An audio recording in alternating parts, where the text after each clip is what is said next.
one of the conclusions that novelty theory leads to in terms of its feedback into social, stuff, here and now stuff, is the idea that culture is not your friend, that culture is an impediment to understanding what's going on.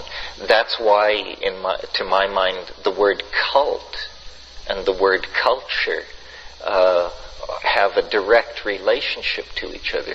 Culture is a cult, and if you feel revulsion at the thought of somebody, offering to the great carrot or tithing to some squirrely notion, just notice that your own culture is an extremely repressive cult that leads to all kinds of humiliation and degradation and automatic and unquestioned and unthinking behavior.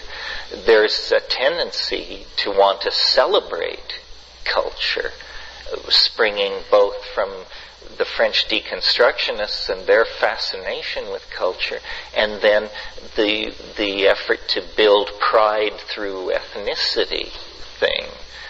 Well, that's all very fine, but I think the cultures we should all revere are our ancestral cultures. The cultures most of us have our roots in. The actual culture we came from was probably fairly squirrely. I mean, the American family is what keeps American psychotherapy alive and well.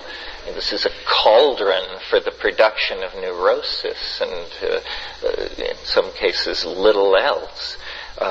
So, part of what psychedelics do is they decondition you from cultural values. This is what makes it such a political hot potato. If there's anything, since all culture is a kind of con game, the most dangerous candy you can hand out is candy which causes people to start questioning the rules of the game. So you can have a Stalinist state, a parliamentary democracy, and a theocratic state, and they all can agree on one thing, that psychedelics are just terrible, because then citizens start asking all kinds of hard questions, and the devotion to the values of the fatherland become mired in pseudo-intellectual discourse, and the next thing you know, somebody has to be shipped off to the camps in order to right the situation. Or even our own structures are dissolved, and we're frightened of that, or taking illusions in that regard. Oh yeah. No, it definitely works in the personal life. Like I've been building a house in Hawaii, and while I've been building it, I've definitely cut back my intake of psychedelics because I don't want the answer to the question, is this a good idea, until it's too late to do anything about it.